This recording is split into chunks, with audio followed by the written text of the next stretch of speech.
Hello students, welcome to the polytechnic classes. आज की sessions में हम लोग बात करेंगे PYQ MCQ का। आपका ये जो एग्ज़ाम होने वाला है ये तीसरा एग्ज़ाम है। इससे पहले ऑलरेडी 2 एग्ज़ाम हो चुका है और वो दोनों एग्ज़ाम 2022 में ही हुआ था। तो उसमें से आज जो हम लोग देखेंगे, जो सबसे पहले एग्ज़ाम जो हुआ था उस क्वेश्चंस को देखेंगे कि उस क्वेश्चंस में क्या क्या पूछा गया है और उससे कितने % चांसेस है कि आगे भी उससे पूछा जाएगा। इसका पता तब लगेगा जब हम दूसरे ईयर का क्वेश्चंस को सॉल्यूशंस करेंगे। ठीक है, अब दूसरे ईयर का क्वेश्चंस का सॉल्यूशंस करेंगे तो अंदाज ये लगेगा कि कितने क्वेश्चन रिपीटेड है। तो आपको बता दें 3 से 4 क्वेश्चन रिपीटेड होता है। आपके एग्जाम में भी 2 ईयर का आप कंप्लीट कर लेते हैं तो उसमें से मोस्ट प्रोबेबली चांसेस है कि 3 से 4 5 MCQ तो सेम टू सेम रिपीटेड होगा। बाकी MCQ आपको उसी से रिलेटेड और कुछ आएगा। ठीक है, जैसे 4 टाइप होता है, उसमें 1 पूछ लिया, 3 बच गया, उसमें से 1 पूछेगा। इस तरीक़ा से पूछने वाला है आपसे। तो आपको सबसे पहले करना क्या है कि फर्स्ट ऑफ ऑल आपका सिलेबस कंप्लीट है। पहला काम तो यही है, तो इसको देखेंगे तो समझ में आएगा। अगर आपका सिलेबस कंप्लीट नहीं है, 2 यूनिट कंप्लीट है, 3 यूनिट कंप्लीट है, तो उतना का ही MCQ समझ में आना है आपको। बाकी आप रट्टा मारेंगे तो कोई बेनिफिट तो है नहीं। तो इसलिए सबसे पहले आप सिलेबस अपना कंप्लीट करेंगे, उसके बाद ये करेंगे। ठीक है, इसके बाद ये करने के बाद सब्जेक्टिव को बनाएंगे। कुछ सब्जेक्टिव होगा आपके नोट्स में होगा, कुछ नहीं होगा। कुछ बहुत बेसिक सा क्वेश्चंस पूछा गया है प्रीवियस ईयर में, हो सकता है बेसिक सा क्वेश्चंस का आंसर आपके कॉपी में ना हो और कॉपी में हो तो बहुत ज़्यादा हो। तो उसको कैसे हम लोग कम करके 4 मार्क्स में और 6 मार्क्स में लिख सकते हैं, इसका भी प्रैक्टिस करना आपको ही करना है। हम तो करेंगे नहीं।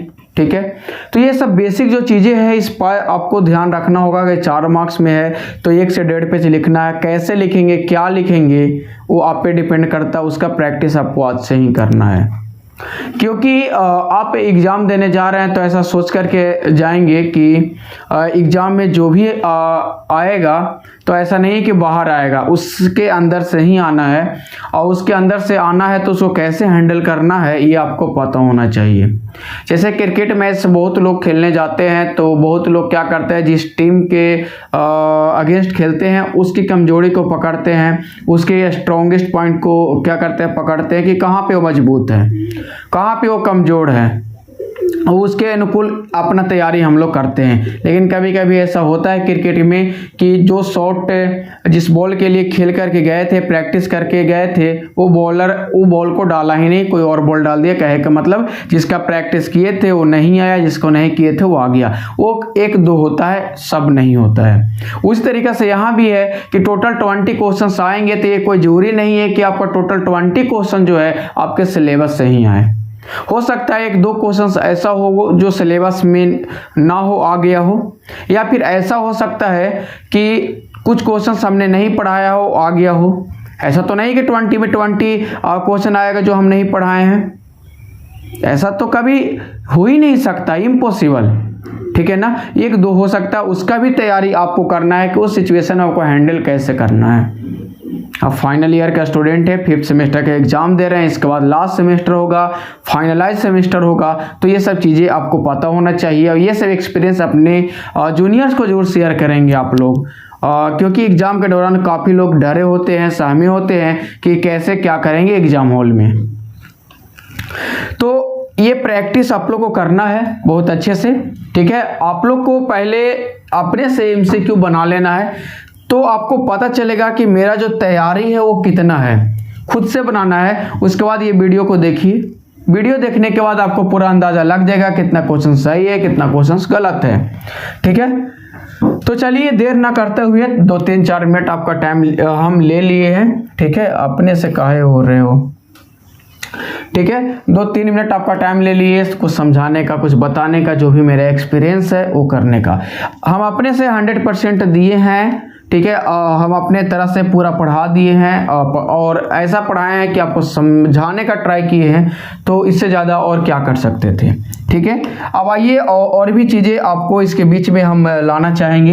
ये सब जो क्वेश्चंस है यहाँ भी हमारा यही पहला प्रायोरिटी होगा कि समझाने का ट्राई करेंगे, आपके नोट्स में जो चीज़ें लिखी है उससे रिलेट करने का ट्राई करेंगे यहाँ भी, ठीक है। तो सबसे पहला एग्जाम में एमसीक्यू ग्रुप ए में रहता है, आप सभी को पता होगा,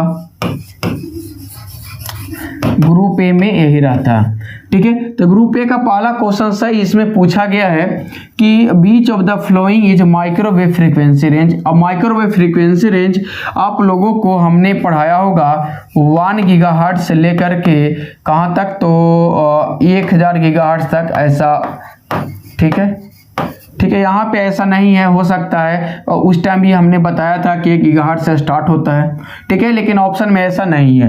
लेकिन अब यहाँ पे चेक करेंगे कि गीगाहर्ट्ज में है कौन, ये है, तो सर ये मेगा में है, ये भी मेगा में, ये भी मेगा में। अगर हमको थोड़ा बहुत भी जानकारी है कि माइक्रोवेव फ्रीक्वेंसी गीगाहर्ट्ज 1 गीगाहर्ट्ज से स्टार्ट होता है, 100 गीगाहर्ट्ज तक जाता है, तो यहाँ पे देख लीजिए 100 मेगाहर्ट्ज से 300 गीगाहर्ट्ज तक ये दिया गया, इसके रेंज का फ्रीक्वेंसी है, क्योंकि 100 मेगाहर्ट्ज में 1 गीगाहर्ट्ज हो जाता है और यहाँ पे 300 मेगाहर्ट्ज दिया है, कहने का मतलब 3 गीगाहर्ट्ज दिया हुआ है से 300 गीगाहर्ट्ज तक दिया हुआ, तो ये रेशियो में आप कन्वर्ट करेंगे तो ऐसा आएगा, आपके नोट्स में ये चीज़ मिल जाएगा, इसका ऑप्शन नंबर डी आपका करेक्ट होगा, ठीक है। देखो कितना आसान क्वेश्चन पूछा गया है। आगे देखते हैं दूसरा क्वेश्चन क्या है।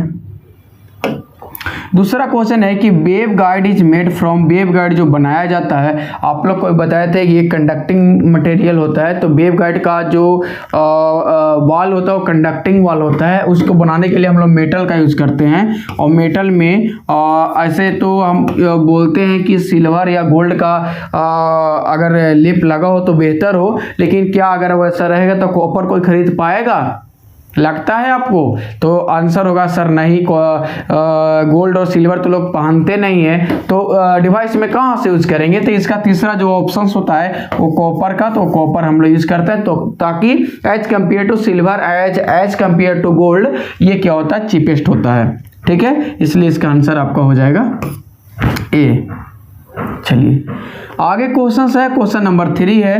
क्वेश्चन नंबर 3 में बोला है which of the following component of electromagnetic wave of transverse magnetic mode in rectangular waveguide is 0। आपको थोड़ा सा हमें लेके चलते हैं फ्लैशबैक में, उसमें आपको मोड जो पढ़ाए होंगे, हम टीई मोड पढ़ाए होंगे, टीएम मोड पढ़ाए होंगे, टीए मोड पढ़ाए होंगे, और एक पढ़ाए होंगे हाइब्रिड मोड,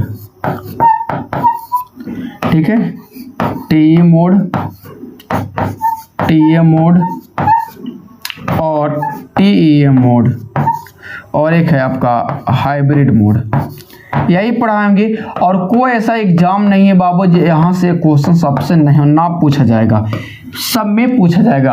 आपको बता दें टीएम मोड में जब हम बात करते हैं तो यहाँ पे EZ बराबर 0 होता है और HZ बराबर नॉन 0 होता है, ठीक है। टीएम मोड में EZ is not equal to 0 होता है, जबकि HZ इज इक्वल टू 0 होता है। टीएम की बात करें तो EZ बराबर 0 होता है एंड HZ बराबर 0 होता है। हाइब्रिड मोड में बताए तो EZ is not equal to 0 होता है और HZ is not equal to 0 होता है। आपसे क्या पूछा है, TM mode, transverse magnetic mode, TM mode आपसे पूछा है। टीएम मोड में पूछा गया है कि वेवगाइड में कौन सा 0 होता है। अब टीएम मोड में तुम बताओ कौन सा 0 होता है, टीएम मोड में HZ बराबर 0 होता है। ऑप्शन में देखो कहीं ना कहीं आपको मिल जाएगा HZ, यानी बी आंसर सही होगा। तो आपको जो मोड बताए हैं और ये मोड आपको हम बताए होंगे, और ये मोड बताए हैं तो आप लोग आसानी से इसको बना ही सकते हैं, ऐसा नहीं है कि ये नहीं बना सकते हैं आप लोग। ठीक है, तो ये याद रखिएगा बाबू, इम्पोर्टेंट है, VVI है। अगले जो ईयर का एग्जाम हुआ था 2022 में ही, उसमें एक और पूछा गया है, तो जब हम कराएंगे तो ये बात आपको याद करवाएंगे वहाँ पे। अब जरूरी नहीं कि हर बार इतने एक्सप्लेनेशन हम दें, वहाँ पे डायरेक्ट आंसर बताएंगे, लेकिन एक चीज़ याद जरूर दिलाएंगे कि पिछले बार जब हम क्वेश्चंस करा रहे थे तो ये चीज़ पूरा लिखे थे, इसलिए ये इम्पोर्टेंट है, आपसे भी पूछा जा सकता है, इसलिए ये note down, subjective as well objective दोनों के लिए। ठीक है, चलिए आप क्वेश्चंस देखते हैं हम लोग।